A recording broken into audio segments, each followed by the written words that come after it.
Okay, I know you have a statement to make,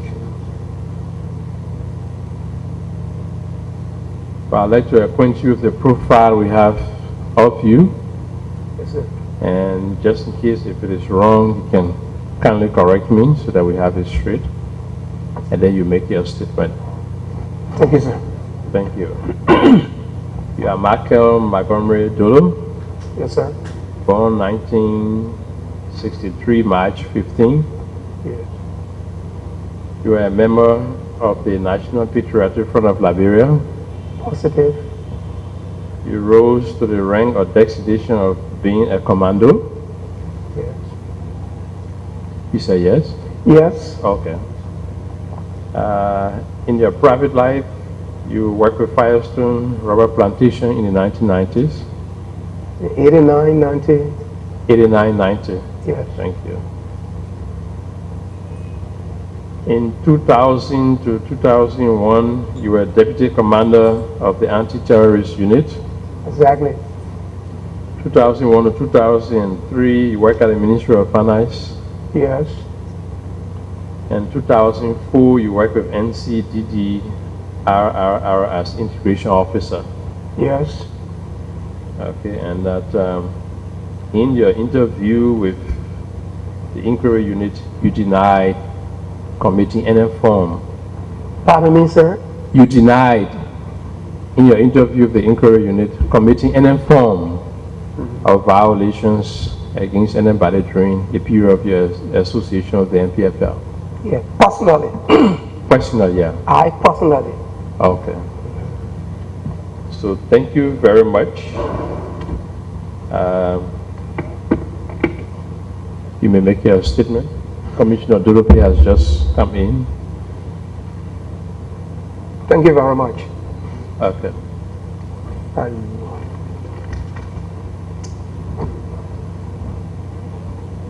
Honorable Commissioners of the TRC, audience, fellow Liberians, ladies and gentlemen. Once again, I'm Michael Montgomery Dolo,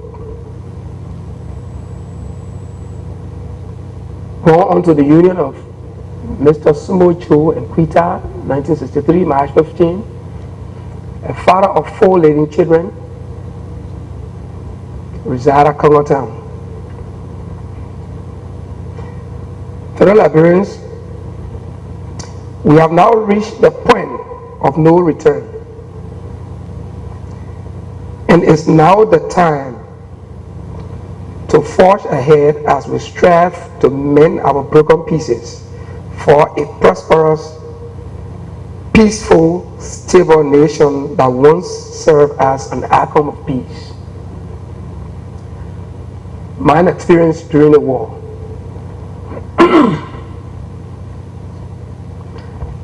I joined the NPFL 1990.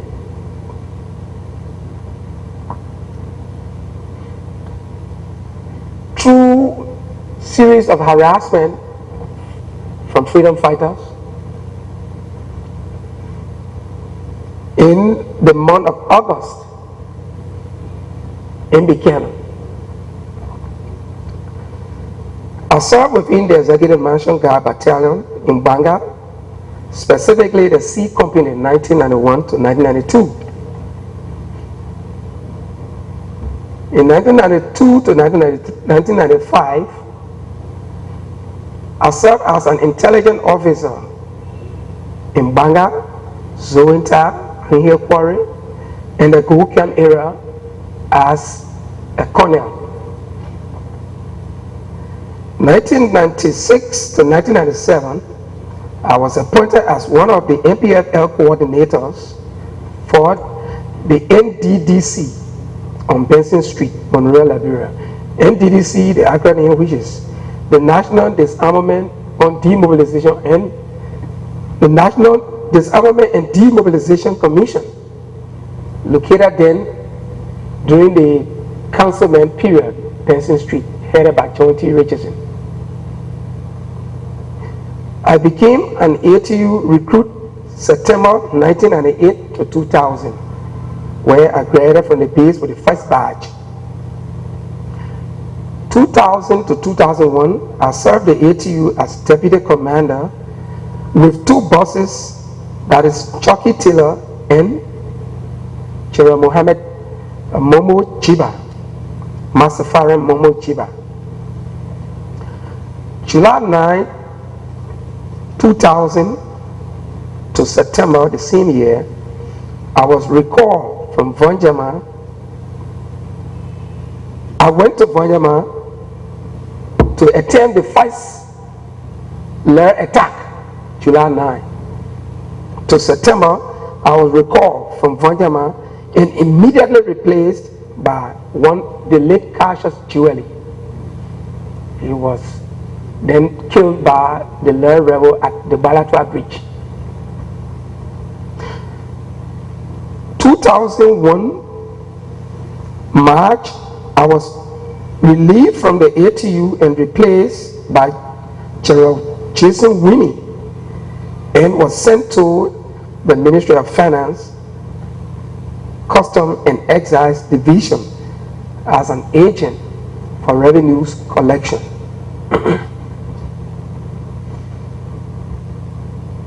In essence, to enforce revenue collection at the various posts of custom collectors.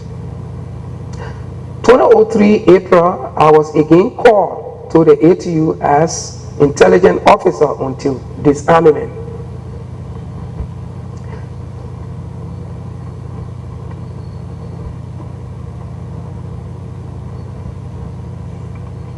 I think briefly, not to eat much of the time, those are my major events that I was able to sketch and wish to acquaint the commission briefly.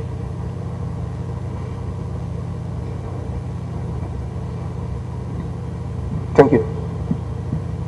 Okay, thank you very much. Commissioners will ask some questions.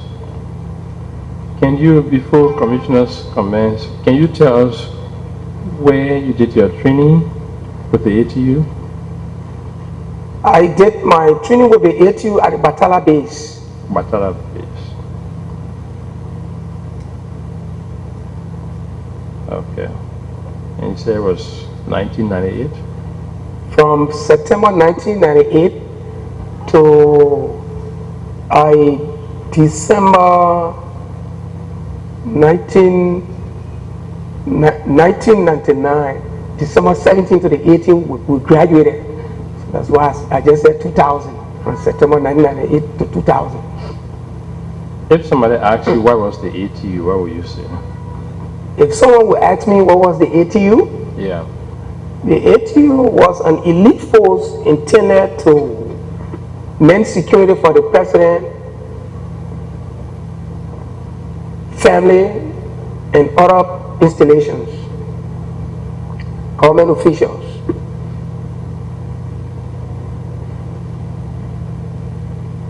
What will your response be that the ATU, in executing its mandate, violated the rights of ordinary Liberian citizens to such a point that the ATU was much feared by the Liberian people? Yeah, but emphatically, no one can deny that the ATU, in reality, some of the guys went out of their bounds. You got order given you to be executed as to the letter. Some took it from out of track, and that reflection had to go on the entire unit. So individually, I know some of the ATUs really went out of their bounds. Okay, thank you.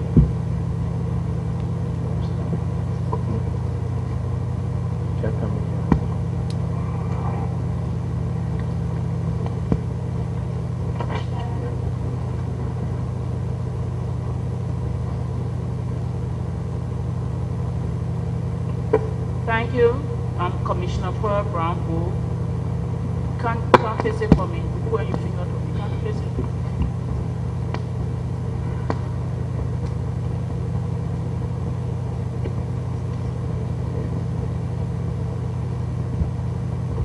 Mr. Witness, Mr. Michael Montgomery Dolo, thanks for coming. I'm Commissioner Pearl Brown to give information as a witness of your participation, your involvement, and what you really know.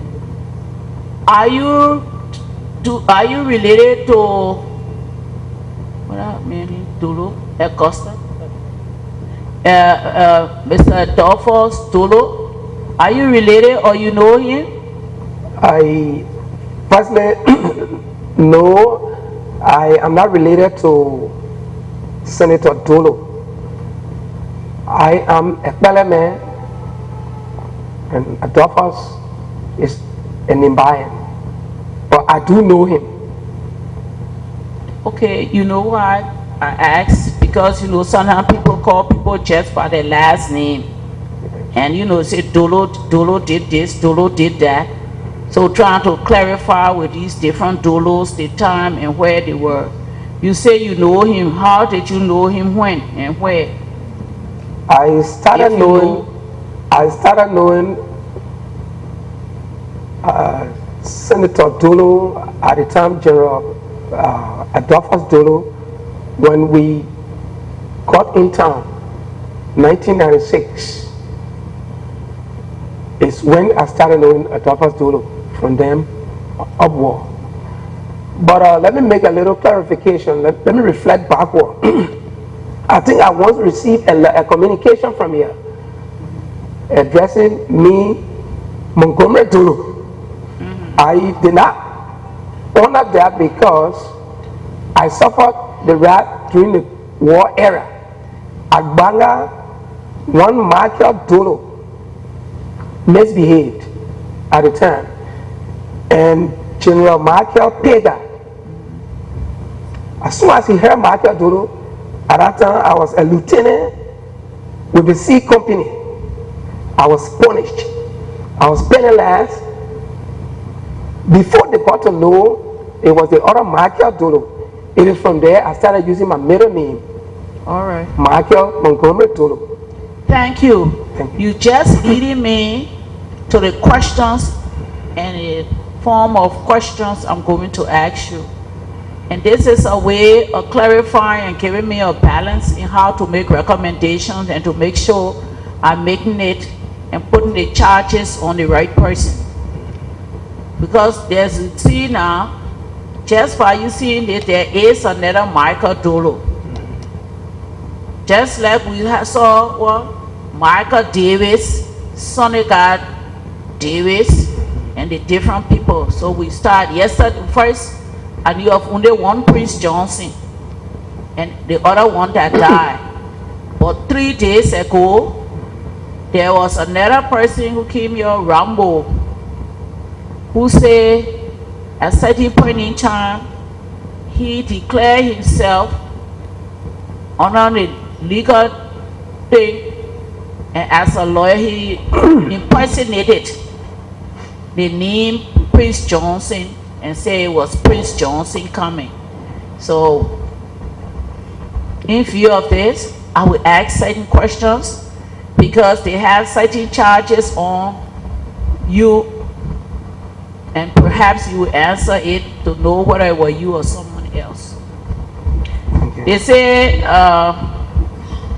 that Michael Dolo, you commanded the NPFL armed resistance movement against the Lord incursion in Lofa, at which time the most heinous atrocities were committed, including arson, rape, forced displacement of civilians in the town and villages around Vonchima and Sozo district. Are you aware, are you the Michael Dolo who did it? Because you've taken oath to tell the truth, nothing but the truth. I took the oath to say the truth and nothing about the truth.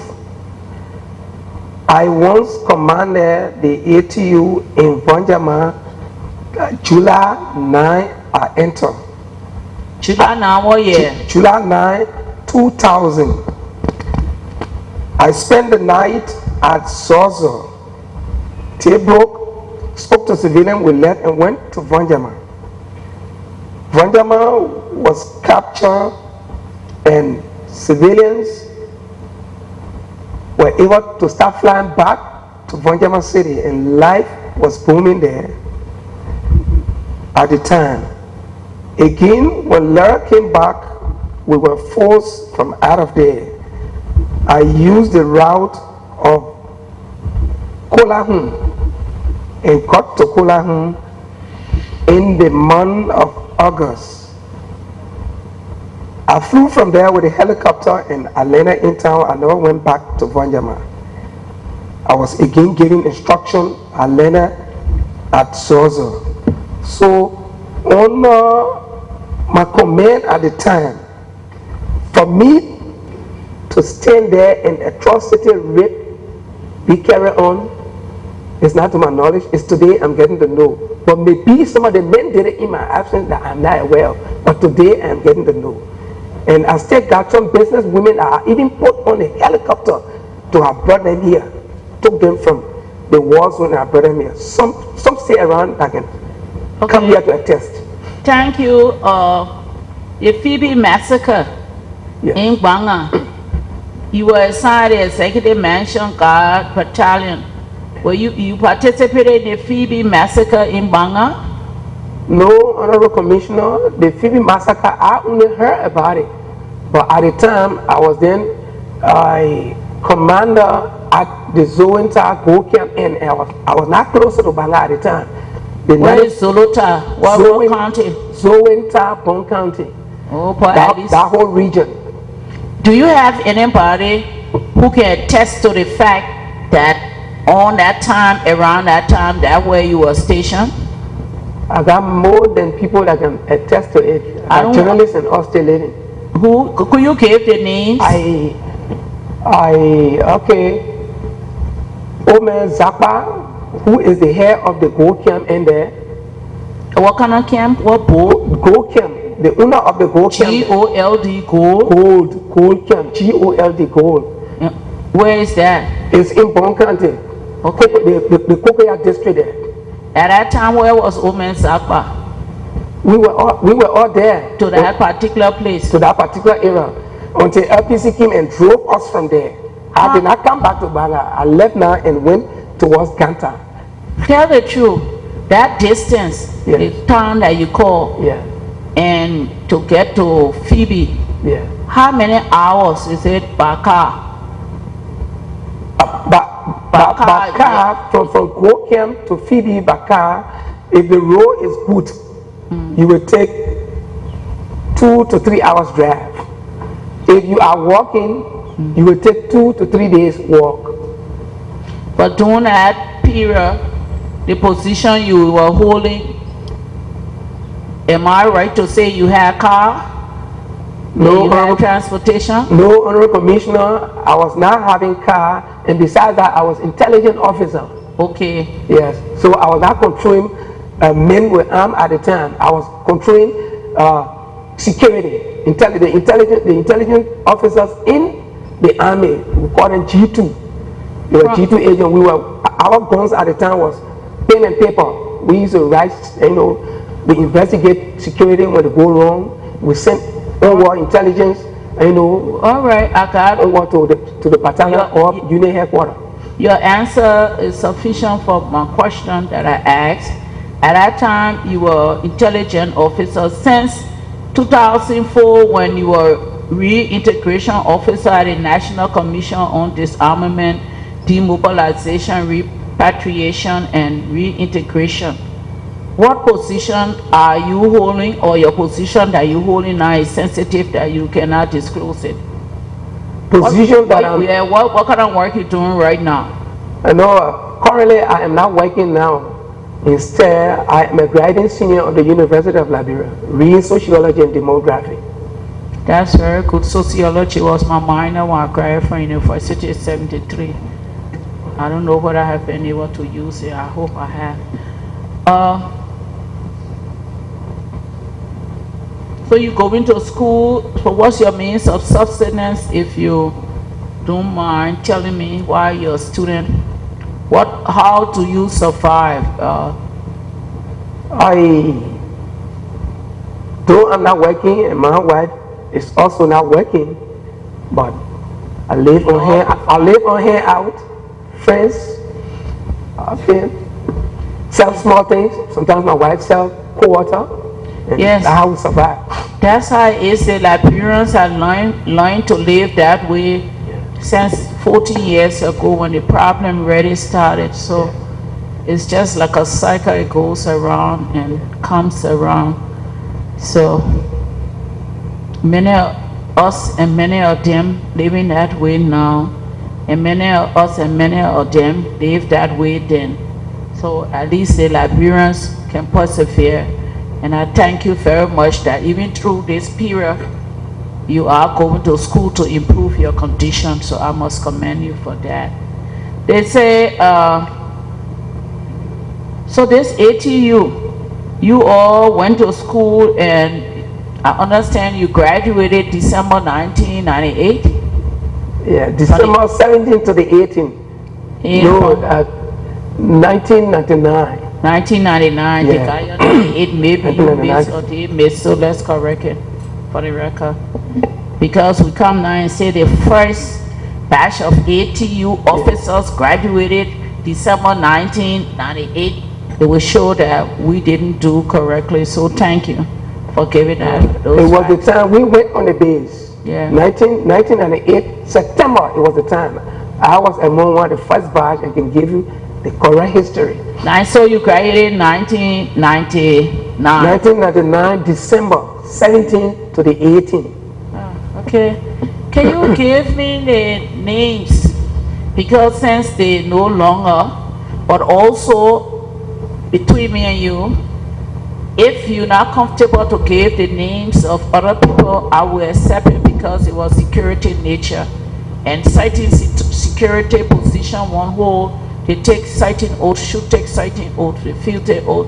And if you don't feel comfortable, I just ask, and probably to remind you of citing oath. If you don't feel comfortable to name some of your colleagues, it doesn't matter. But was the ATU high operator, the ATU members were known to the society, or it was to the public, or it was some intelligence group? Pardon me, please? The ATU, this ATU, the ATU, and that's what they call it, ATU. Yeah. Okay. I never dealt with them. In fact, I was not here. So my question is really for clarity. And anything you know, ignorant to it.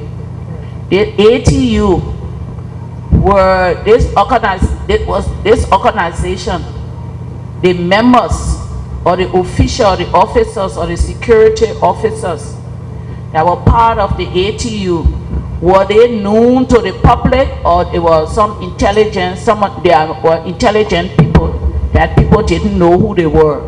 No, but the ATU was debated in the House at the time, but only thing, there was not an act that constituted it. But they were known to the public, though we had some covert officers in there. Intelligence officers were there, but they were overt officers. Covert and overt. Covert and overt. All right. Thank you. I'll know how to ask my question related to that.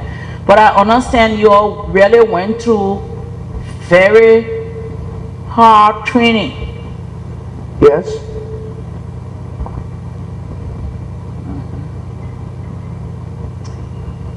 Am I right also to say that some of the ATU officers, if you want to, you can give. If you feel a security reason, you don't have to answer. Is it true that some of the ATU were trained in South Africa, Ghana, and honor in Ghana? No, but let me make some clarification. Initially, the ATU should have been trained in Israel, Cuba, and South Africa. Oh, To include Libya. and Libya. To include Libya. But because of lack of funds, according to the hierarchy, we couldn't have gone there. This is how they sent for the South Africans, and the training was then conducted here. I did my my beginner course here. I did platoon leader course here, company commander course here, and leadership course here. To help our So process. none of us ever went out of the country for further training. No. Okay. To help our process, and if any question that you feel will raise the security, you can say that you want to answer, respond in camera. Our law provides. And in fact, the TRC has the right to ask if they feel it will threaten the state or some public reasons. The TRC on its own can decide to have someone's testimony in camera. And that's why we have done a lot gotten a lot of information through people in camera. Yes. And also the individual, anybody coming to the TRC, they have rights, because they have rights even provided to them by the Constitutional Republic of Liberia, as well as when they talk about international rights, this rights. But Liberia rights, we in Liberia, as far as concerned, Liberia rights, too, we have to recognize it and high on the priority. So, if any question I ask, and you feel that you don't want to answer it, and you want in confidence, please give it to us. If we want to know the root causes of this civil war, so we got to know why. People have told us some reasons. They talk about this, that, and the other. But after, some of those reasons will hold initially, maybe 1980 and before.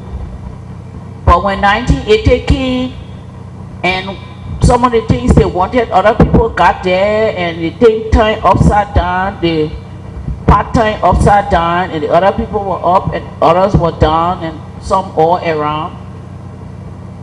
From 1980, 85, 2000, we had an election here.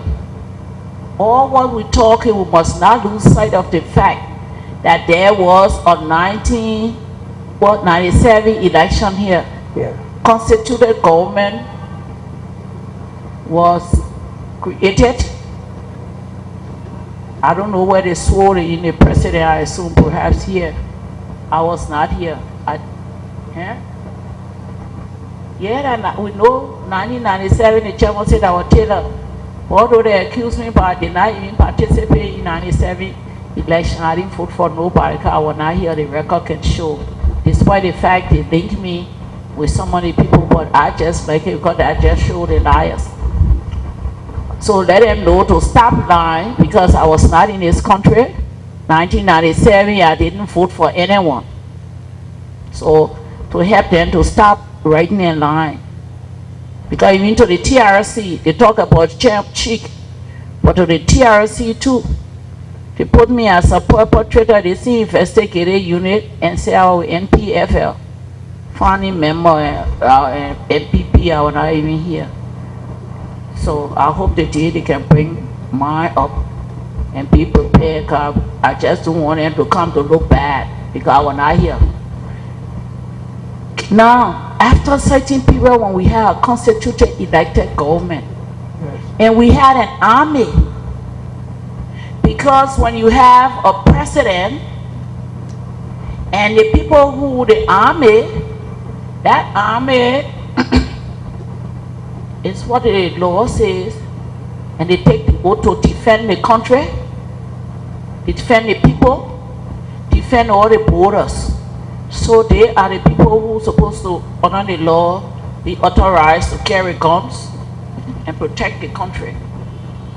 But we still have also want to know, continue to know, since we have up until 2003, the root cause and causes of why we continue to fight. Because you can see as the certain time, certain reasons given could hold, and certain times other. And I have not found yet from testimonies here, I haven't seen yet, no one have shown the ballistic manufacturer company where we make guns. No one yet, they've kept it secret. Where we make bombs, where we make weapon carrier. In fact, the last man I should have asked him, because he said they had weapon carriers. So I wanted to know how many he shot down. Since I haven't seen it yet. No one have come to tell us. My concern, I want to know then who were the people supplying ammunitions. Whether there's a manufacturing company here or where. And especially the United Nations has still placed sanctions on Liberia to the extent even food couldn't come in. Humanitarian, then I don't know where the humanitarian aspect was. So since you were so close and you've been around, do you know or could you tell us where this manufacturing company is in Liberia that makes guns and bombs and all the different weapon carriers? If not, if you know which country or where they came from, could you please tell us? Because my contention and my strong conviction is that if you want to talk about perpetrators, war laws, small war law, big laws, I want to know the people who gave the guns and the bombs. Thank you. I think I gave my version of the story here. How guns came in, I only saw guns in this country, but I don't know how guns penetrated our borders to have come here for Liberians to start killing one another. I only saw guns. I think that question could be answered by the politicians that brought it in.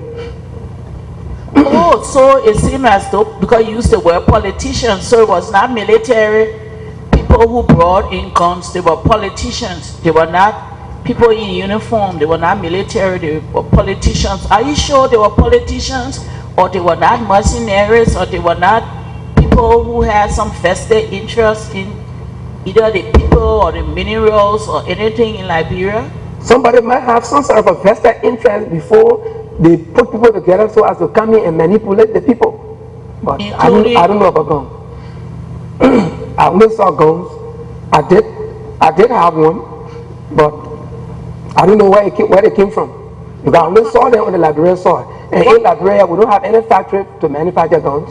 What kind of gun did you hold? I used AK and my pistol, the Stain Rubber. On an oath? Yes, AK-47 and a silver pistol that I used to use. Most of my friends and the Triple S. Yes. Because everybody didn't die. Yeah. All your associates didn't die. Some still around. Yeah. On an oath. Because we want this phase of the TRC work.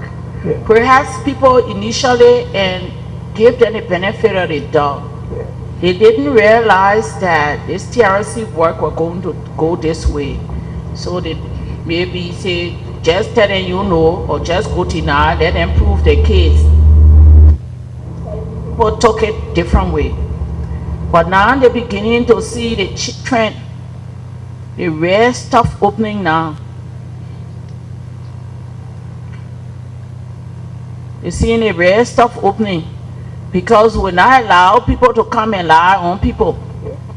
And we're not allowed people to make up things. You see, there's a M marker Dolo. We got a lot of things again here what we're asking, and you say now you just told us it was you got another marker Dolo, which make our work more challenging because we got to really find out which the marker Dolo. We may never find it out, and we leave it with your conscience or your friends and associate who know the real marker M Dolo that did some of these things. Did you think? Because if you did in the line of duty, performing your duty, and you had to do it, it can be justifiable. If you went beyond the line, the opportunity is given to you with a contract hard to say it and we leave it with you and the victim. Did you, within the period of time that you joined, within the period prescribed that we are investigating, did you ever, on any occasion, had the opportunity to use your gun, the silver pistol or the AK? I did use it. Was that in defense of your job or yourself or your duties? Tell me, for God in heaven's sake, you go at the battlefront and you not carry a weapon? That's how I use them. But you know, from the paper here, you say you never did anything. Excuse me. No, I said I commanded truth. Directly or indirectly, I might have harmed somebody. Because if the men went out there, they would do a lot of things. It will reflect the commander. So that's it indirectly. But I, personally, to say yes, I was involved in massacre. I did rape. I'm saying no to that.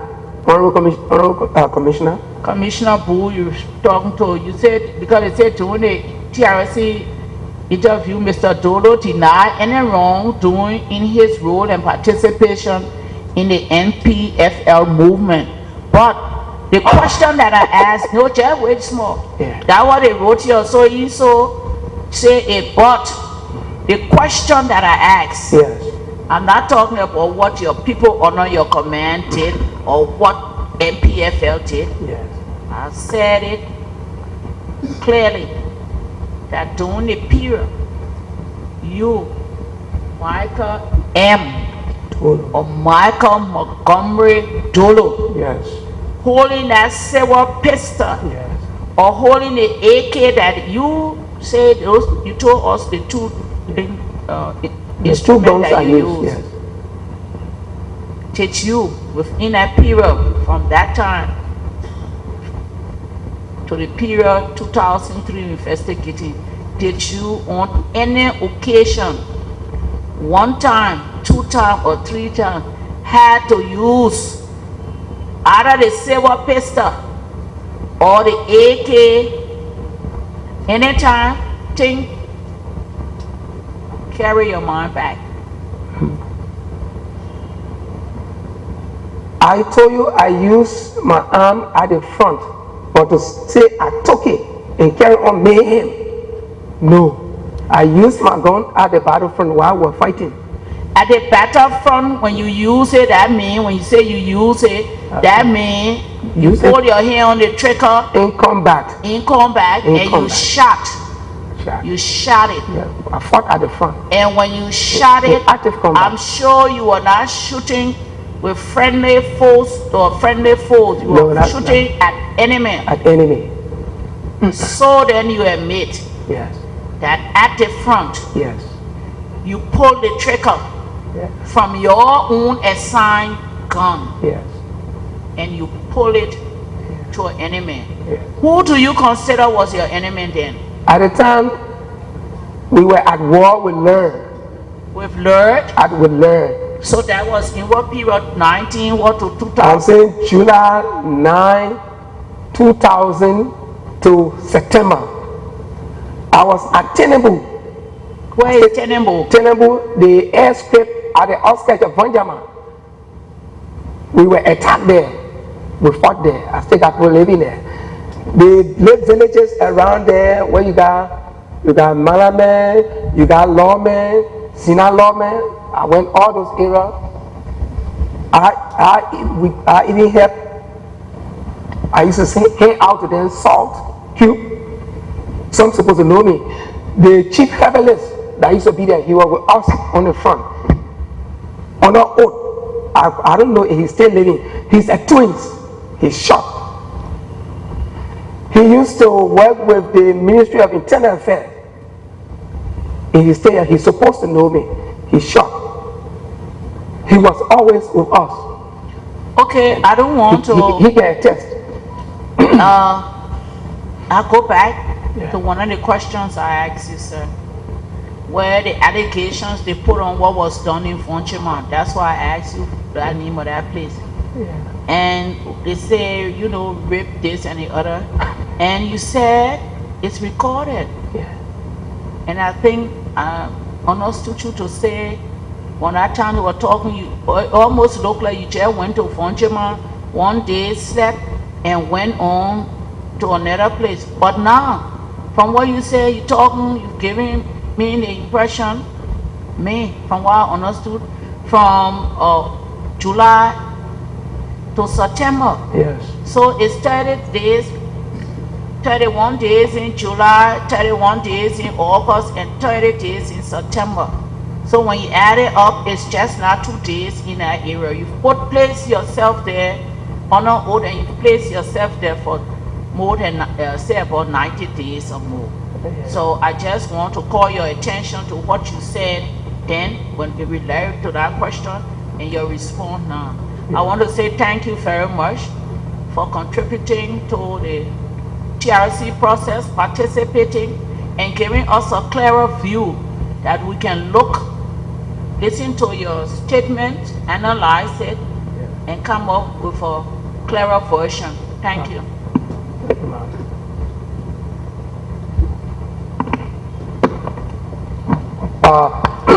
If you see the reason why I just sketched it short, from the questions, I will be able to expand it. July 9, I entered Vanyama. In fact, I left from here on the 9th. On the 10th, the same night we slept Zoza. From there, the outskirts of Vanyama. Lara was already in Vanyama. My base was at the airstrip, Tenebu airstrip in Vanyama, if you ever been there. I was not there alone. I was there, General Roland met me there. Chotu, I was there. One Montgomery from the AFL, he came, he met me there. General Tanu they met me there. Everyone is still living. None is there today. They can attest to it. Tell where we're basing. We used to organize it, man. I had my first land to Malame. But then there was no civilian in Vanyama. Vanyama was occupied by Lur. All civilians were in the bushes. The outskirts town, those towns I'm talking about. I heard about Selega, but I didn't go to Selega. I did not go Bakedu. But I went to Lawman, the fling on the side, visited there all the time. Didn't say my town, all those towns around there. There where you could find one people, but they were all in the bushes. That's how we were around, try to mobilize them, because you know when the soldiers are somewhere alone, they feel lonesome. The civilians started coming back. They used to even bring us liquor to sell. We motivate them. We helped use my personal pickup. We bought some of them to a town they call Black Asu, where they used to have market. Luyama, they also have market there. Through contact, they were there. Until we fought over Vanyama and took Vanyama July the 25th. If I'm not mistaken, if you check the calendar, it was on a Sunday. 2000. I'm sure that July 26th. I'm sure it was on a Sunday. Around 5 o'clock, we took the town. From there, we were in Vanyama. Civilians, I sent words, and civilians came back to town. It passed 2-3 weeks. Lara came by the way of Selega from Guinea. It was the time I learned the massacre, the count on the massacre in the Pagetu end there. 2 of my soldiers left there. We were sitting down, I heard a firing at the outskirts. One of the boys ran to me because I came to brief the men that General Yetian carried. When you enter Vanyama to the palm bush there, you know, I didn't grow up in Vanyama, but the palm bush on top of the hill, I don't know how you call that area. They got a Cali school there. Know that Cali school? But the Catholic school facing towards Masada way there. But when you enter Boyama on the hill, the palm bush, they were the men were. So I tried to brief them there. Oh, we hearing firing sound before. Let her bust up. That's how we opened the corridor. We told the men nobody should fire towards Kolahun way because only Kolahun now is safe. Because the first men that attempted to go back to Tinubu towards the airstrip, the direction I came from, it was already black. Now we opened our corridor and all the civilians went towards LPMC, towards Kolahun. I personally, from that end, did not come back to Tinubu. I remained there, we fought for about a week. We could not take the town. We went out of ammo.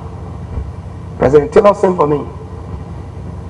But then, Benjamin Yetem was in town. He came in town.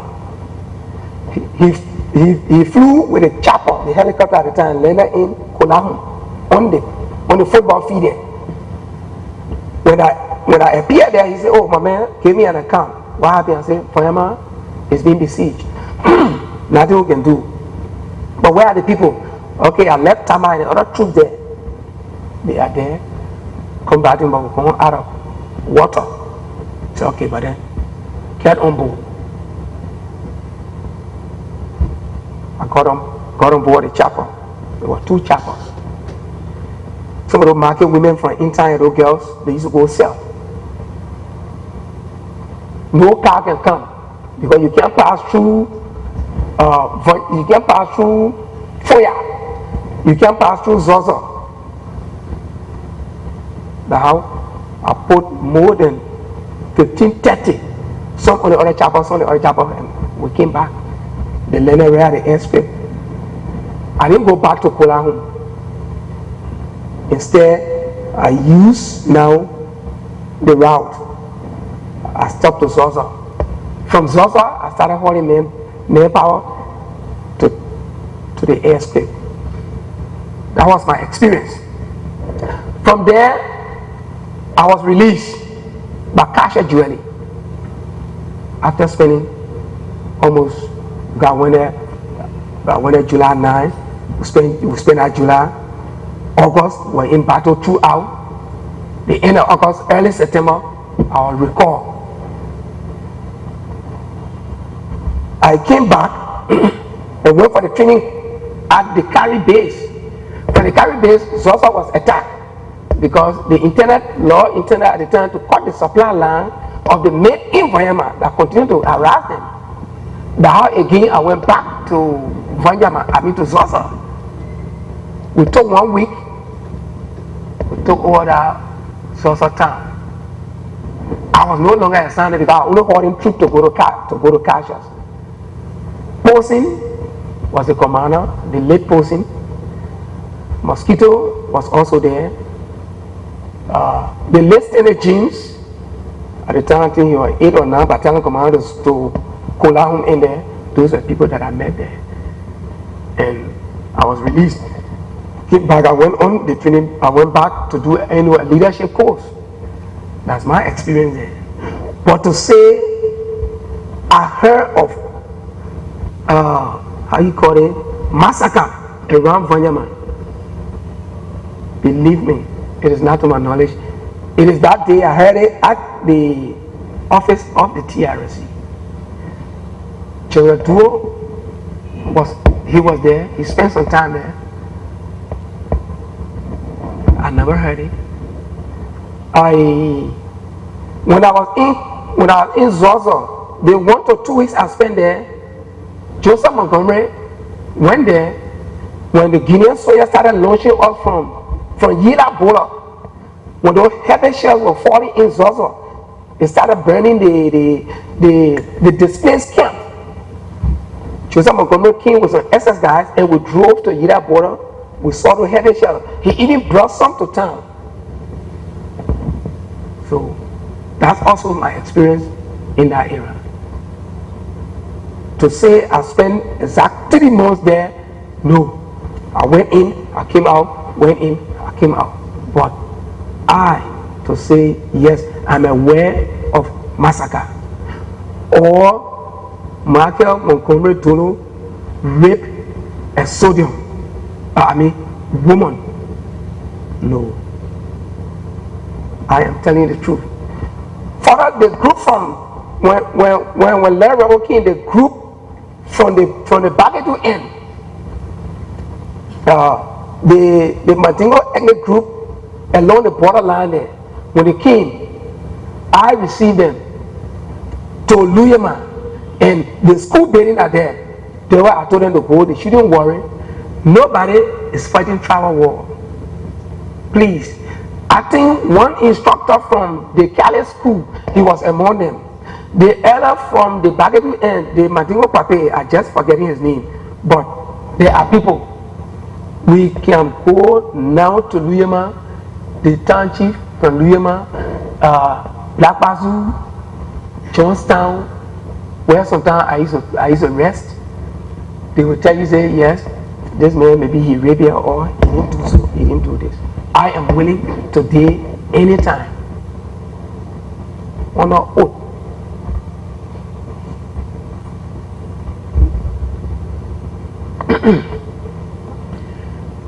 Thank you very much, Mr. Witness, for your testimony. Thank you. And for coming to the TRC to contribute to the process. Pleasure.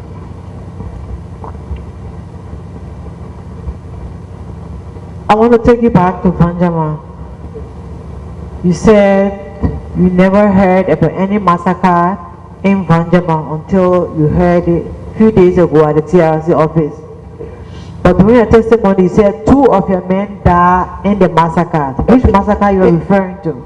In an attack, I don't know whether if that was determined to be massacre, because when they came through by way of Bagetu, and and those men were assigned to Bagetu under the commandership of one, I'm just forgetting this Loma guy name. Learned fire him before and he used to lean. I just forgetting his name, but when Learned came, those 2 guys, they were slaughtered in cold blood. The men that came, they told us, they said, oh, those men, they killed 2 other men, and Bagetu has been besieged. So I don't know whether if that's the one that tell me massacre, I don't know. But I don't know about massacre. I am saying it on oath. You remain in Bagedu from July 9 to early September. Is that correct? I will say that I don't know Bagedu. I have not gone to Bagedu. In Lupa. Yes, from July 9 to early September. I was in and out. You were in and out. Yes. You were commander of your troop.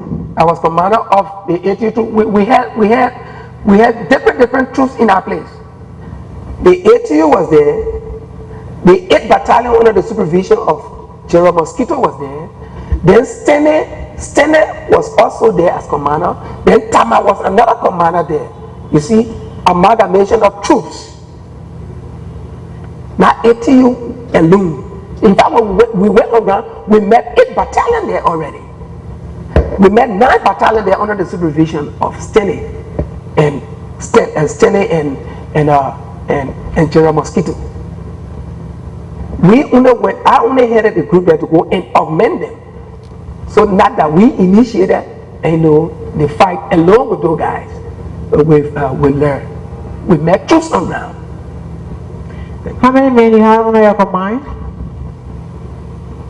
I carry roughly 150 to 175 ATU men. So you are saying that all the time you are in Lupa along with your troop, you never committed any violation as an individual, and the people under your command, did you hear how they were treating civilians, or did they commit violation against the civilian population? Violation is relative, it varies. A lot of things happen in Lofa. The TRC went all over the 15 counties. Okay. So, no soldier, moreover, during a rebel war, no soldier will say, I never committed violation. Now what I continue to say, directly or indirectly, I committed it. Why? I slept in a house that I never built. Nobody had no key to me. People were out of it. We slept in people's towns. We love the women. You may have, so long you get gun, you might tell the guy, say, I want you share. The fear will be there because of that, because of the gun, she might love to you. So one way or the other, that's violation. But to say, jump on the woman to rape, no. So those violations, I was not involved in it. And if the soldier did it, The men under your command, did you receive any complaint as to how they were treating civilians? no, I never received anything of such. Maybe it was hidden from me. I never received it. Going back to the Batala training base, you were among the first people that were trained at Batala. Yes. Who were your training officers? The South Africans, General Alpha Bravo, General Tano. The training that were conducted at Batala, were female were trained as well, or they were all male? The first batch lacked female, but second batch, third batch were of gender balance. During the time you stayed with the ATU, were there any point in time you had children with the ATU that participated with you in terms of giving information, cooking, or providing other services? It's not to my knowledge. The only people that children used to sometimes go on the ATU base to their parents, because we have women from the Batala cooking for the soldiers. So their children used to sometimes visit them, 3, 4, 5 years old. But to say ATU recruited underage, no. The April 6, 1996 street fight, where were you that time? I was with the Disarmament Commission as coordinator. Did you participate in it? Yeah, I was a coordinator with the Disarmament Commission. We were there to disarm. So how do I partake into the war again? Then I will be violating the commission's regulations. Now you talk about one mosquito in Zozo. No, I said Vanjama. At Vanjama. Yes. I mean, we've been hearing Barbara mosquito. Which are the mosquitoes that were in Vanjama? I'm talking about Liberia mosquito, Christopher Vamo. Christopher Vamo. Yeah, because he was the 8th Battalion commander. 8 or 9, because the both of them, one was 8 Battalion, one was 9 Battalion commander. Those are the two battalions, the two units we met up there, all from the AFL. Thank you very much.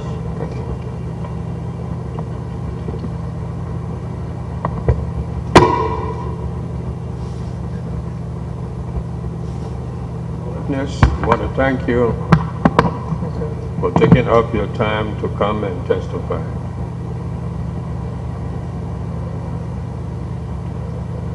You said you are Michael Montgomery Dolo. Yes, sir.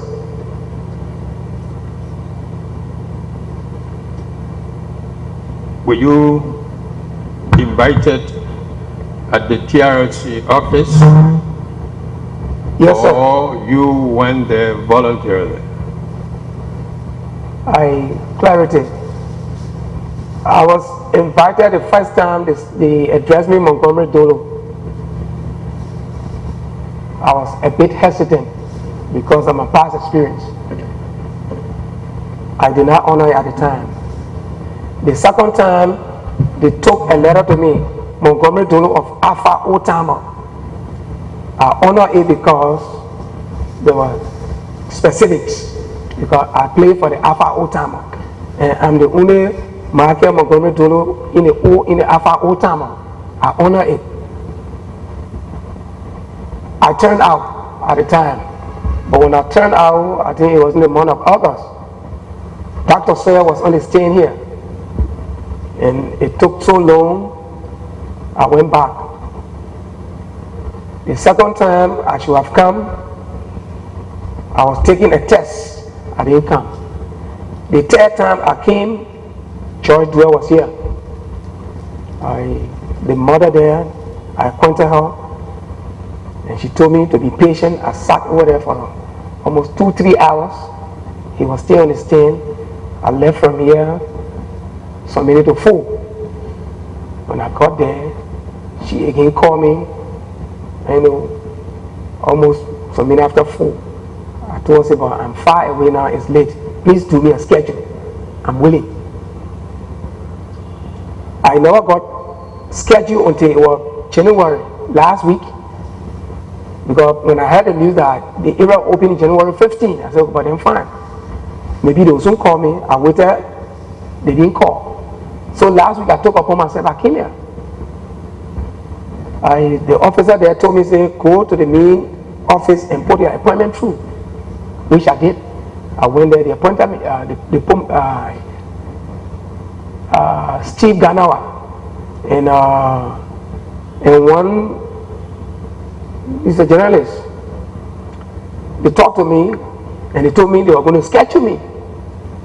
And he told me what would be a leisure time. I said, Monday, Wednesday, and Friday, I can be busy because I'm doing my last courses. And now your courses, but I'm doing my last course now. But I'll be available Tuesday and Thursday. So he said, okay, but then keep your phone on. I kept my phone on. So Tuesday, I was expecting them. I never got in Tuesday.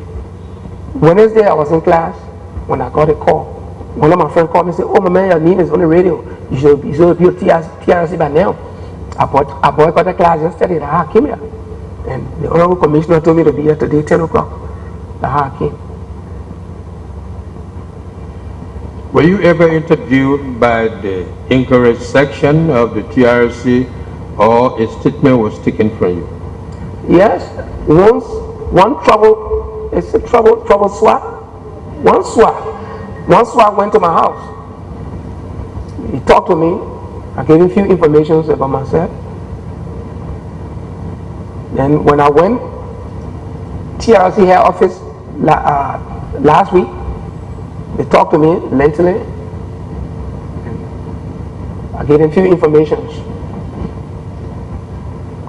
Is it true that during that interview, you told them that you was born on March 15, 1963? Yeah, I'm on March 15, 1963 born.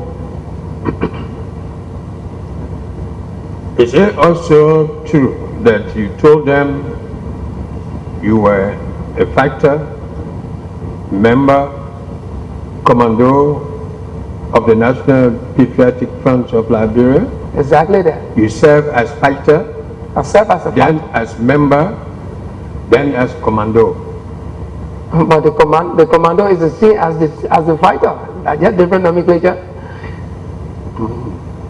Yes, I served as a fighter of the MPFL, a commando of the MPFL, a member of the MPFL. So you're not fighting for them, you're not a member. Normally, the word fighters refer to the foot soldiers who holds no rank or non-commissioned rank, only hold non-commissioned rank, like PFC, corporal, sergeant, the commando from second lieutenant upward. I passed through the ranks and file. This is where you were transformed from fighter to a member, from the member to a commando. I went on the base, 1990. I graduated from the base. I worked as a company sergeant. From there, C company as a second lieutenant, promoted as a major. From there, colonel. The lieutenant was my last arm handling. Major, colonel, it was when I was serving as intelligence officer now. Were you one of those who were trained in Libya? No, sir. I was recruited right here. When the war came, I was in Firestone, working with Firestone, estate production clerk, division 1913. Do I understand you to have said that you were recruited in 1990? 1990 August in Buchanan.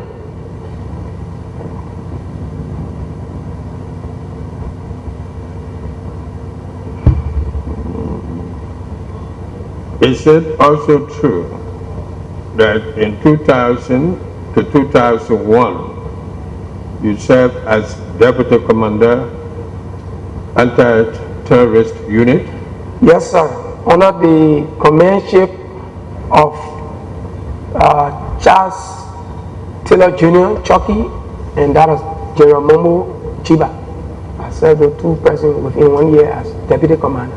What was your role as Deputy Commander of ATU? I was the executive officer. I was responsible for administration, administrative officer.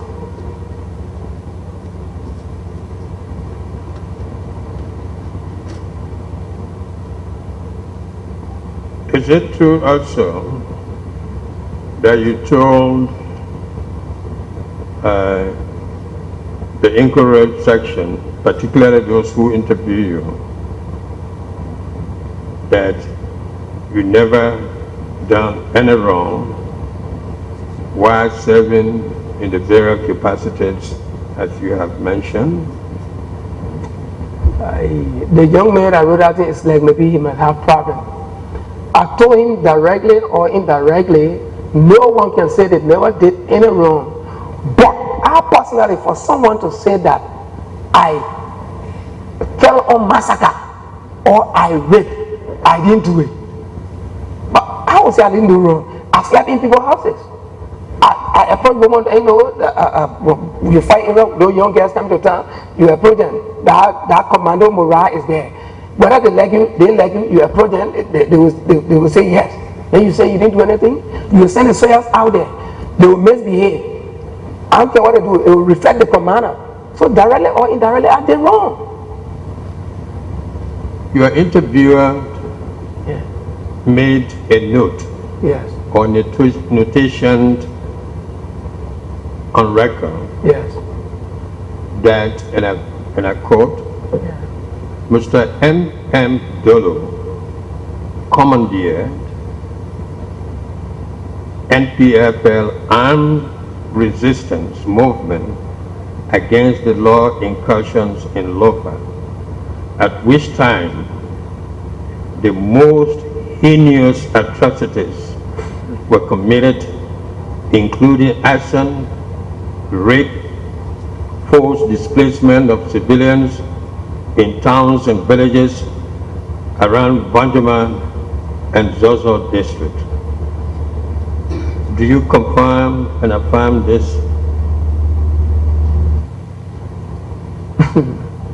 So shocking. No, sir. Arson to have been carried out around Banjaman is not to my knowledge. Rape, not to my knowledge. Massacre, not to my knowledge, sir.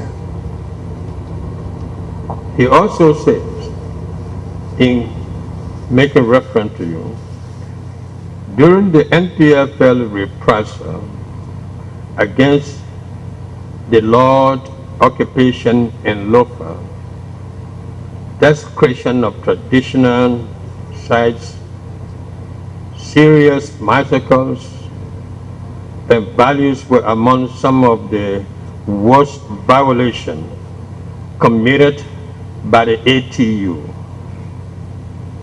Joined the NPFL in August 1990 in Buchanan, Grand Bassa County. Do you also affirm and confirm that?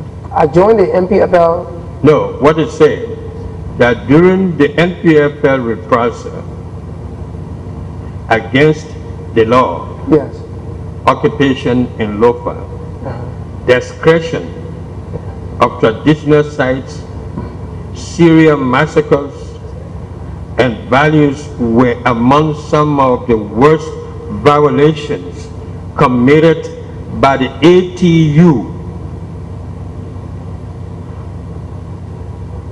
Do you confirm that? No. As we speak, I'm a member of the Poro. I enter Zozo. the chief zoo handed me like this here with all of him. I was appreciating where in I will go against my own society. Never ever. And no heinous crime, such massacre that I carry. No. I told you it's not to my knowledge. If Soyas did it and they hid it from me, I'm sure I could have gotten a hint around Vanyama, or I should have gotten a hint around Zozo, but not by sight. I am not aware. Are you prepared to confront your interviewers? I am willing. To prove him wrong? I am for willing. misquoting you? Exactly.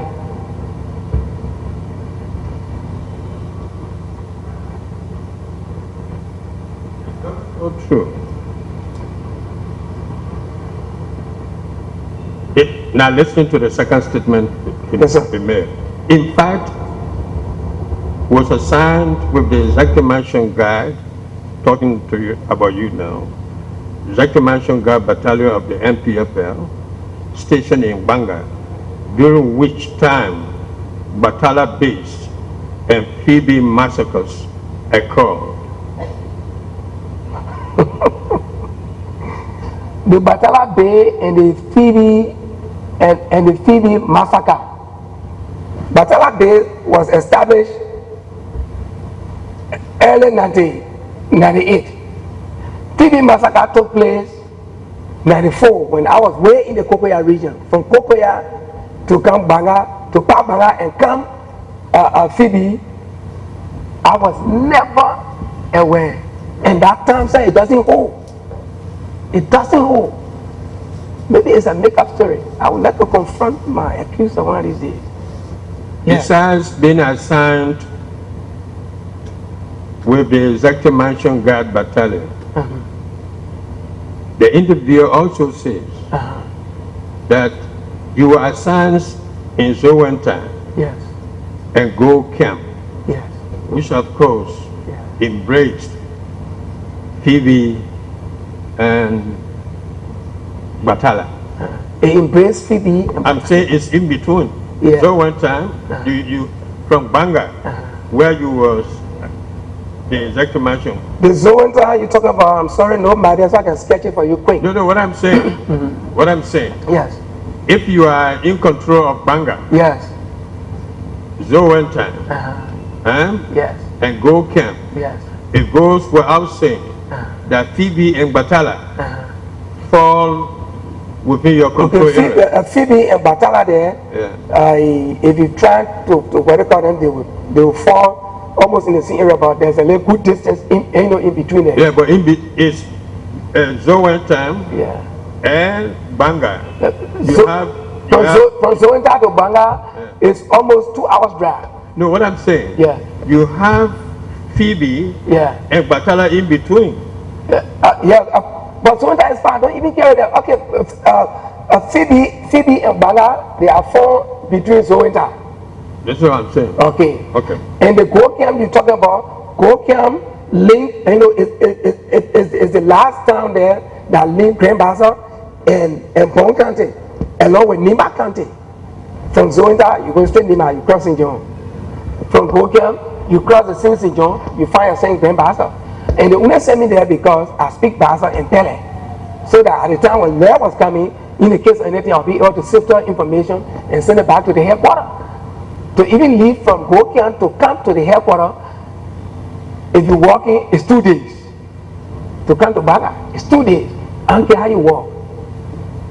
Is it also true that you were among the first batch of ATU officers who graduated in December 1998? 1999. 99. Yes, sir. So now 1998. The base was opened 1998 September. 1998, 99, we went through the training. 1999, December 17 to the 18, we graduated. So that's why I usually just say, because December 17 to the 18, I usually say 98 to 2000. Because a few days, I don't count them. What was your experience during this period of your training, the experience of how even those personnel that were recruited and being trained, how they were treated, how civilians were treated, whether civilians, prisoners were taken to Batala base when you were there taking training. Can you tell us what is your experience? Thank you very much. First of all, 1996, 97, the disarmament commission was open. Disarmament went on here. Everybody went back to live their normal life. So virtually everybody was civilian. So when we were then recruited and taken over there, we were all civilian, except after the 2 weeks orientation. When they recruit, after they recruit you, after that 2 weeks, they try to put back the military life into you. From the base, the recruitment went on. They will interview you. You set a little test. When you pass it, you physically fit. You should be above the age 18. They will accept you. But the main thing there was you must have had some MPFL background, so that degree of loyalty, because the unit was intended for an elite force to mine the president and his installation and other ministers of government. And experience there, civilians were not allowed to enter the base, besides those women that were cooking for us from the Batala end there. And those that were also used to carry on construction, because obstacles, other military structures were built there. So that how come all other soldiers and people that being with it, being behind the MPFL line, that will be able to control the flow of information, used to go in there to work for the soldiers, living quarter, clean up the house, civilians will be there. Those are experiences. Then when it comes to the training, the African mentality, the way you expect the training to be up to standard, no. The severity, no, it was too high. You will go through obstacles until you yourself you know that yes, you are useless to yourself, but you got to persevere. You have to persevere. Did you also make your interviewer to understand that you were trained by South Africans, Ghanaians, and some Liberians? Yes, because we had two assistants there, Alpha Bravo with General Tano. They were the two Liberians that were there assisting, the instructional aspect, and the South Africans were there. But can you give her the names of the South Africans or some of them, as well as the Ghanaians, if you can remember? I can't remember, but that is okay. Wait a minute, that is okay. You will give her in camera? I can do that in camera. The Okay. names. Okay. I have to do other people's character from the end there. Is it also true that you did tell the interviewers that Liberians were not the only people that were trained there, but Sierra Leoneans were also trained, Yeah, and some South Africans were trained in Batala base? South African to be trained in Batala base? Yeah, Sierra Leonean and South Africans were trained. That's what I said. The young man that doing that writing is like he has problem with understanding. I did tell him that we were trained by South Africans, Yeah. but no South African was trained on that base. I did tell him that yes, Sierra Leoneans were trained there to amend the strength of the unit at the time, but not South Africans. South Africans served as trainers and instructors.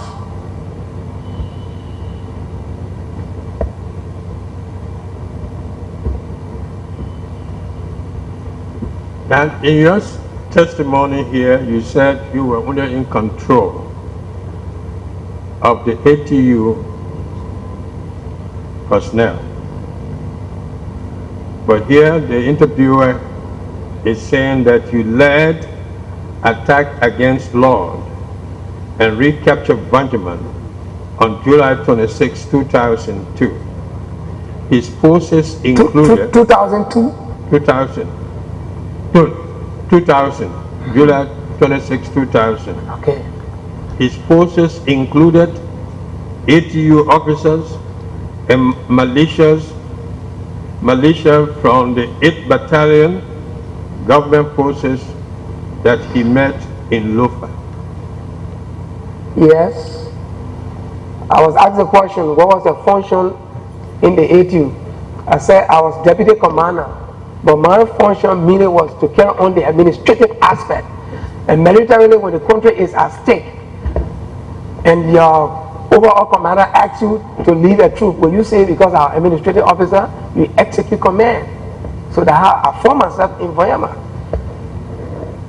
And when I went there, I met troops on ground, I met government forces on ground, comprised of 8 battalion and 9 battalion. One of the battalions was taking care of the Kolahu in there, and one was taking care of the Voyama district in.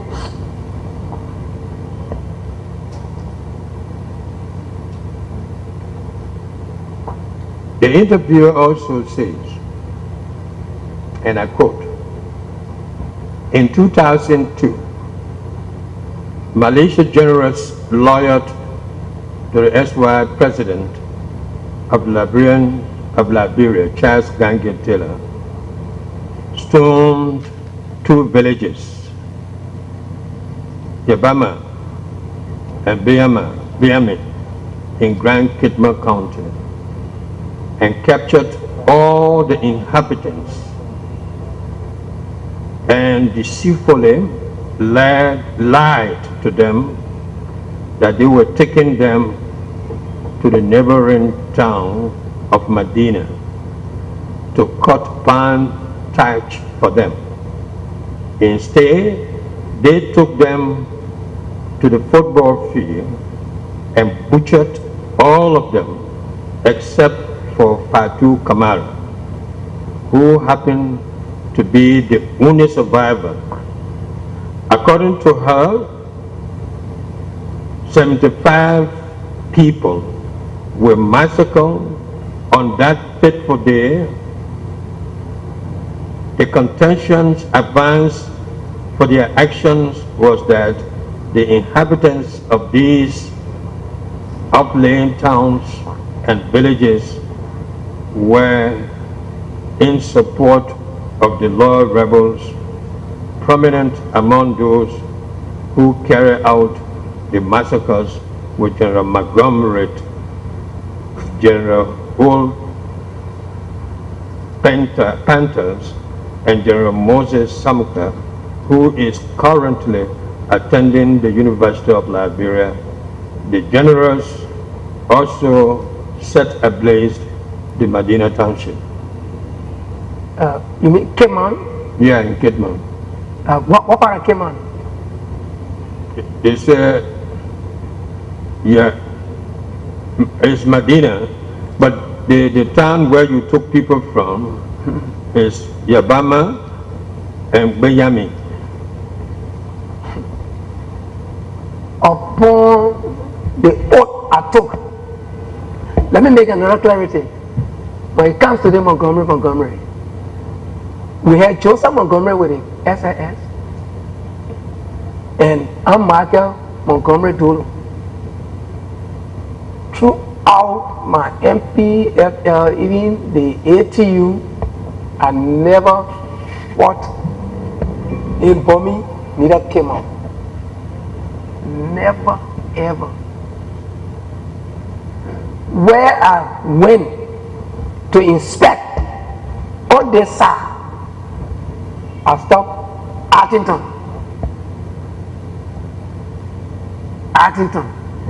and the surrounding there, Artington and its surrounding there. They were I stopped. So that Montgomery, maybe that attending the university, let them come at the university campus. And Michael Montgomery Dolo I'm a grading senior.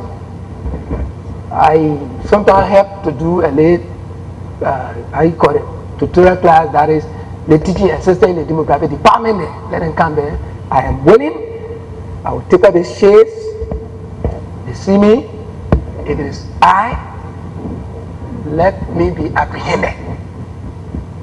Came out for me? No. Thank you. If no strategy is craftily put in place to obstruct your confrontation with those who accused you, who branded you of these allegations, Yes. within the TRC, you will be given the opportunity to confront them. I am willing, sir. Thank you very much. Trouble Swan knows my house. He got my number. I'm going to leave my number, everything here. Let that be done. Because this thing is all about the truth, and we're willing to reconcile this country.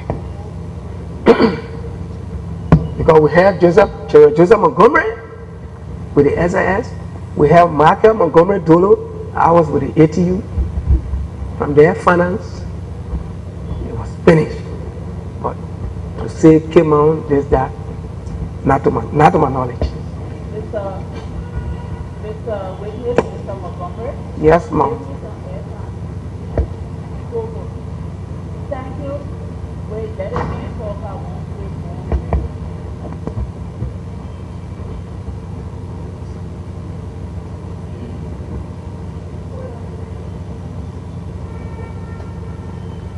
Who can serve you? Hello? Hello. You know what? Thank you for coming. And God wanted you to walk here to exonerate your name. Yes. I can't condemn you. I don't know whether you're telling the truth. But from what we discovered that going on, you see why before we start putting liability on people in this country, No. after 14 years or other people who die innocently, whether anybody killed them or not, they went innocently. So it's time now that we stop lying on people and stop putting things on people innocently because of personal reasons or to justify the work you're doing to get the money you're getting. So instead of covering up this January 15, 2009 to February 15, 2009, we decided from what I observed to really start even checking, covering up to say secret. Everybody who came here before, most of the people, they had paper that came from that group there that will be asking the question that what the people have said. And we found out many mistakes. Don't tell me I can't discredit myself. That's the reason why I'm not coming to take liability along with nobody to honor this guise of discrediting myself. I am Councilor Pearl Brown Poole, born in the 50s in this country, and other people sitting here were born in the 60s, the 70s, maybe the 80s. So we're not together that I will not take liability for nobody, because I have my own integrity, character, and I will go in my own grave. This work that these people get us to do is a serious work. Very serious. So nobody coming to get money from the government here who pay us, or whether they getting it from what other source, to come to lie on nobody, and I talk about discrediting myself. I'm no part of this. Now that's why we decided to take this status. Everybody got their way of questioning, and everybody got their way to want to bring up to the public whatnot. But this is a serious thing here. Because after we finish our work and point finger to somebody, it must be correct. When I was learning around the poor people here before I went to law school, it's better that 10 guilty people go than for one innocent person to suffer. And many people went in the grave just on lies to the bosses. And we sitting here, when we make our report, we making it to the bosses. Yes. And we must not lie on anyone. So, if these things came under the investigative unit TRC, trouble this thing, as I told you, we didn't employ them and they were kept secret from some of us. Now the secret is being revealed. Now, if trouble swore, we will see to it that trouble swore, you will confront him and he will say, that's what he said, and he will tell us where he got his sources from. Right here. Thank you very much. And may peace reign. And while we're seeking for the truth, may peace continue to reign. And the people must not mistake me. It's not no division, but it's the truth. Because when we report to the bosses, whether they're the legislature who represent the people, or to the leader, or to any international people, the most important person is that person for me who we will accuse, because our recommendation that we accuse him right or wrong, and it must be right. Because whatever, if it's for amnesty to say they didn't do it, we must make sure that that person didn't do anything, that we're not doing it because of friendship, or because of enemyship, or because of favor, or because of something. If we both say this person is guilty on a big paper for international humanitarian law, for which once they put it on you, they say you can't get amnesty, you must be prosecuted. And before you go for prosecution, we must make sure what we get the facts that will gather and put in our database. That is right. Because that's how we ask you. When I ask you, you related to a dog for Dolo, how many Dolo? Sometimes you call people name bull. You don't call their first name or their second name. And people just hear, so yes, say. So I want to say thank you. Instead of now confronting this thing, our own eternity, we must check it out. So to anything I will say about you here, that if it's not correct, we ask the public too to have open eyes and don't start condemning people from what you hear here and what you read in the newspaper. Because many things, if you all sit down and listen to the people conversation, some of them 3-4 hours, and what you see, they pick piece that they pick up to go right in the newspaper, you wonder what is more important. So what they have said, you did this, you did that, I hope people will know that these things now will be subject of investigation. If everybody don't want to sit on our investigation, those who want to pursue it will pursue it, because we have the right to talk in camera and we have the right now in public. And from now on, when y'all coming to the TRC and y'all just want to see investigative unit and one commissioner or two, y'all better try to want to see more. I have oversight for Maserado, Mangibi, but I have for historical thing too, the antecedent, the root cause.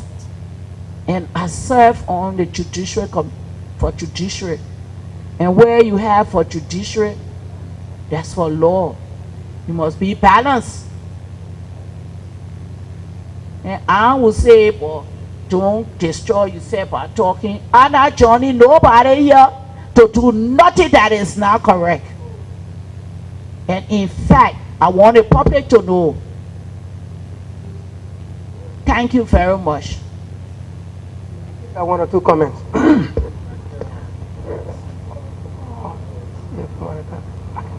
You want to say something in reference to? Yes, sir. Yeah, proceed. If I'm not mistaken, I think when Zozo was captured, one of the eminent figures in society at the time, he went there. He made a BBC to a reporter from Zozo. Honorable Milton Church, he went Zozo that time. He could be one of the reference persons. BBC that day, BBC carried the story. I spoke on BBC. I'm so massacre this, that. If it happen, they will be there. Then the Green Quarry End, one eminent person in the society that I think he's the head of the church. He's still living. They call him Omer Beer, one beer, and the Duncan family. They are still in Green Quarry. They live there. Then the Gokiam area, the town they call Dolo's town. They call Omer Dolo. He is in that town. You don't know there, you can put people on me, will go there. Omer Dolo from the Gokia end there. You leave from Gokia, you go to Deanstown. Omer Dolo is still living. He and his children, his wife, everybody is still living. That Omer Dolo, he related to you? He's not related. He's man man, I'm a Pele man. But I was living there, I was there at the time as commander, security commander. So these are eminent people where the records coming from. Then the Gokiam era, Azapa, he's still living, he's not there. There are people that will be able to come and tell you, yes, to know what this way. When we enter the lower end, Zozo, where they talk about the massacre, okay, the most famous business lady whose era we used to start, I just forget her name, but she was living in a displaced tent to where the car used to turn to the school. You go there, by the time you see the most famous business lady in Zozo, they will tell you she's still living. She was in a town, she was living Painesville, she's still living. Those are people. Then around the Voyama end, the lawmen, senior lawmen, David Samantan, all those areas. That young man, you just check to not TRC, but Ministry of Internal Affairs. He's a shock fellow. They are twins. He involved into this program. He used to be with us. In fact, he used to help us with the country help, and, to make us for bravery and anything. Now he's marked here. He's still living. And he's marked. The 7-time setting. He marked us. Yes, can go there. I know all the towns, so that if they don't come here, I am willing.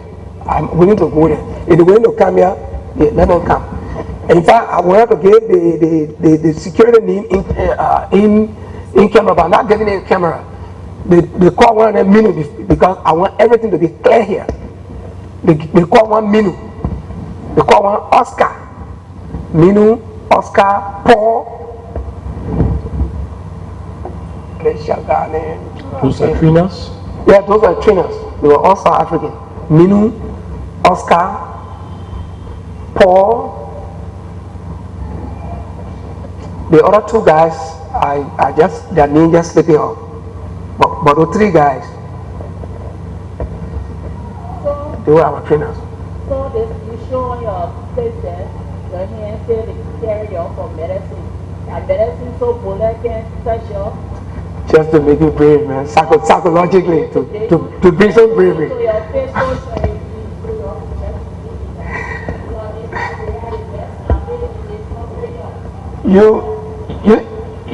You see, militarily, I'm sorry you were not here, but on the front line, those are motivating factors to keep the men strong up there.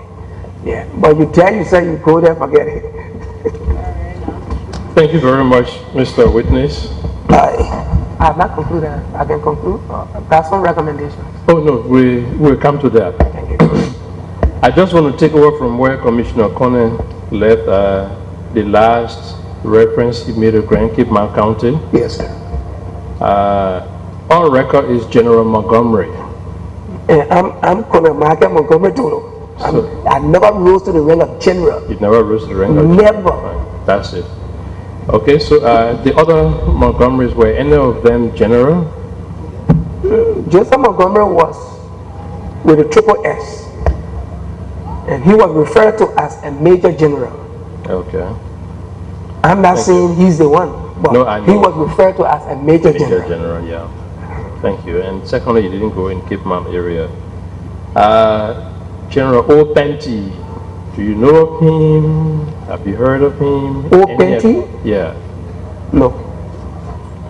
General Moses Samukai. Moses Samukai. Yeah, No. you haven't heard. Okay, so clearly these are not people associated with you. Can you confirm that March 21st, 2001, ATU were amongst those military personnel who went on the university campus? March 21st. Yeah. 2000 Security authorities entered the university 2001. campus. Probably that, yes. I overheard it, but I wasn't in town, and I only heard it. You only heard about it? Yes. By that time you were still with the ATU? 2001 March, I was on the training base Oh, yeah. in Kari, Kari in Banga, right by Phoebe there. We're doing an officer course.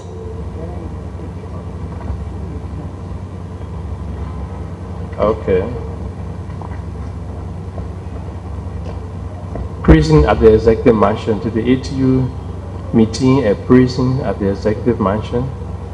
There was a prison compound, at the ATU headquarters at the mansion to restrict officers.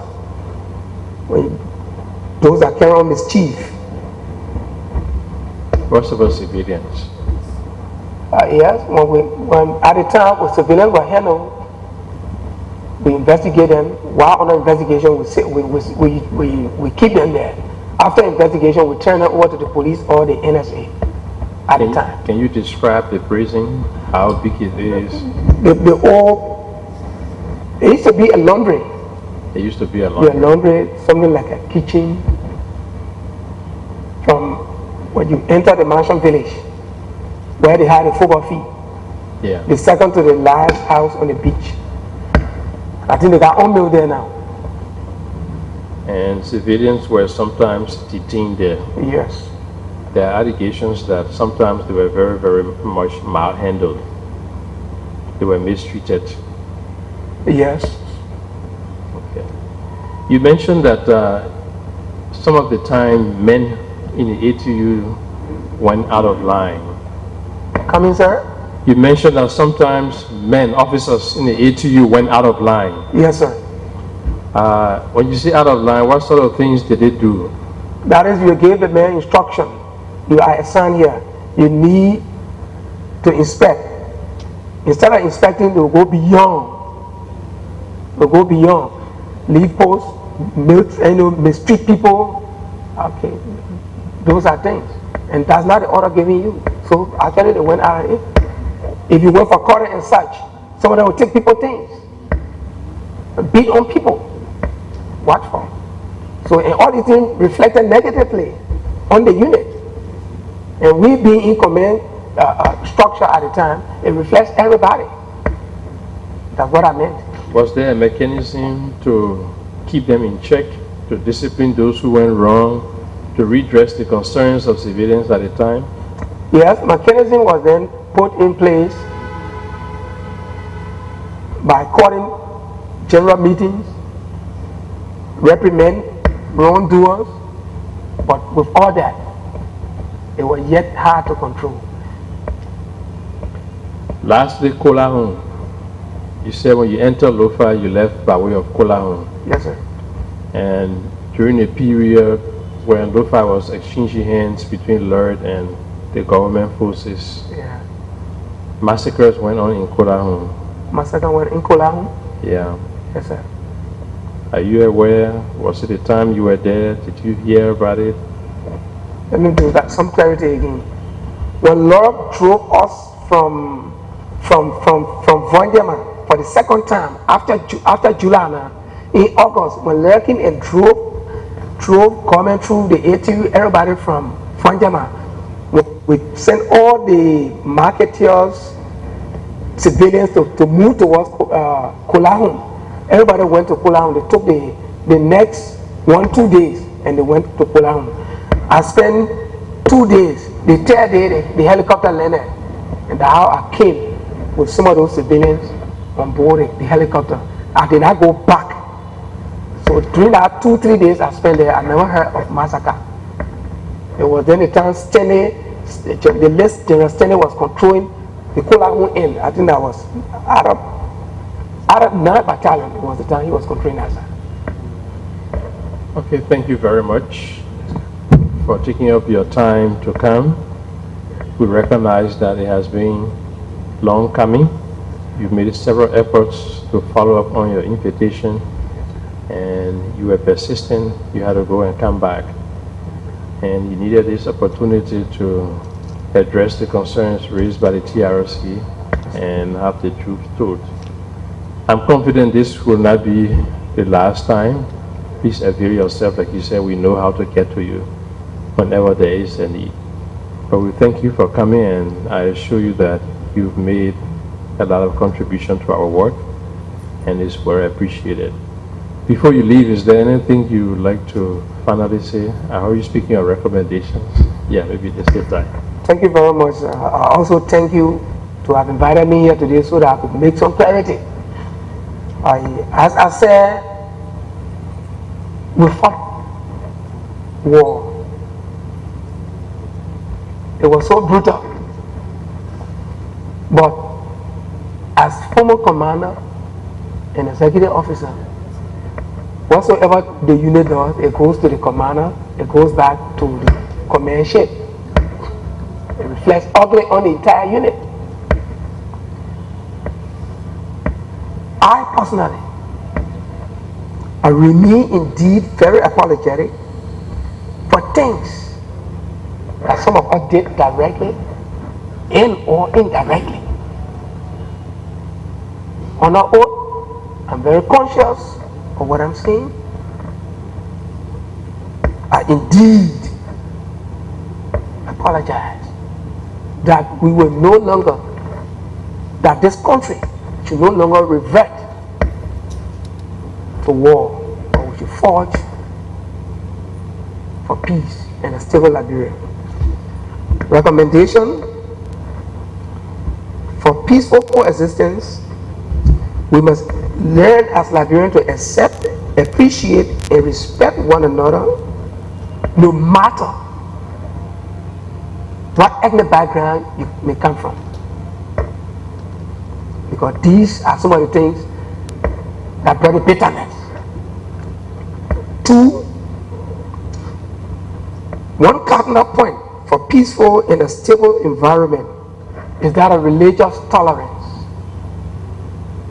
You're from this, I am this, I can't worship this way. All in all, the bottom line is Liberia. Why then appreciate one another? 3, let's do away with this Monrovia is Liberia. Let us learn to decentralize social, economic development, infrastructure, what have you, into the leeward country, so that tomorrow my children wouldn't come to Monrovia before they go to college. You shouldn't leave from Riverside before you go to hospital in Monrovia. I think if these things will go down, it will be better for a better and a prosperous Liberia. Thank you, sir. Thank you very much, and you may kindly leave with the thanks of the Commission. Come in, sir. You may kindly leave with the thanks of the Commission. Thank you, sir. Thank you very much. Yeah, this is happening. Mr. Hearing Officer, we stand adjourned till Monday.